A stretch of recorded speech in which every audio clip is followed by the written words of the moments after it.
जय महाराष्ट्र मित्रांनो, मोठी खुशखबर. घरकुल योजनेचे टप्पा 2ची रक्कम महाराष्ट्रभर वाटप आता सुरू झालेली आहे. प्रत्येक लाभार्थ्याच्या खात्यात थेट पैसे जमा होणार आहे. हो, प्रत्येक लाभार्थ्याला 70,000 रुपये त्यांच्या अकाउंटमध्ये दिले जाणार आहे, असे आश्वासन देवेंद्रजी फडणवीस यांच्या माध्यमातून हा मोठा निर्णय काल सातारा येथे घेण्यात आलेला आहे. सातारा येथून घरकुल योजनेचे पैशांना वाटप सुरू झालेले आहे. 15 मे पासून हे पैसे तुमच्या अकाउंटमध्ये DBT व्हायला सुरुवात होणार आहे. कोणाला मिळणार आहे लाभ पहा, तर संपूर्ण माहिती पुढील प्रमाणे आपण दिलेली आहे. ग्रामीण भागातील अंतर्गत विक्रमी वेळेत 5 लाख घरकुलं पूर्ण झालेल्या घरकुलांचे लोकार्पण आता केंद्रीय ग्रामीण विकास आणि कृषी तसंच किसान कल्याण मंत्रालयाचे मंत्री माननीय शिवराज सिंह चौहान यांच्या हस्ते बटन दाबून होईल. महाराष्ट्राच्या जनतेसाठी खुशखबर.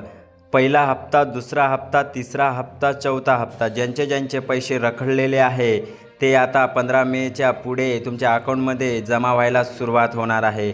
महाराष्ट्र सरकारच्या माध्यमातून इथे पैशांचे म्हणजे 10,000 कोटी रुपये मंजूर करून प्रत्येक घरावर सोलर पॅनल देखील मंजूर करण्यात आलेले आहे व वाढीव निधी देखील तुमच्या अकाउंटमध्ये जमा होण्यास सुरुवात होणार आहे. सातारा येथे झालेल्या कार्यक्रमात शिवराज सिंग चौहान व देवेंद्रजी फडणवीस यांनी महाराष्ट्राच्या प्रत्येक व्यक्तीला घरकुल मिळेल असं आणि एका वर्षात 5 लाख घरकुल त्यांनी मंजूर करून दिले आहे.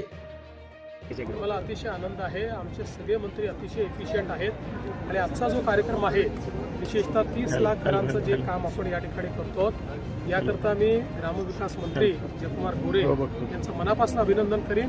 रेकॉर्ड केलं, एका वर्षात 5 लाख घरं देशामध्ये कोणी बांधलेले नाहीत. आणि अशाच घरकुलच्या नवनवीन माहितीसाठी आपल्या चॅनलला लाईक, सबस्क्राईब, कमेंट करायला अजिबात विसरू नका व तुम्हाला लाभ मिळाला असेल तर कमेंटमध्ये नक्की सांगा.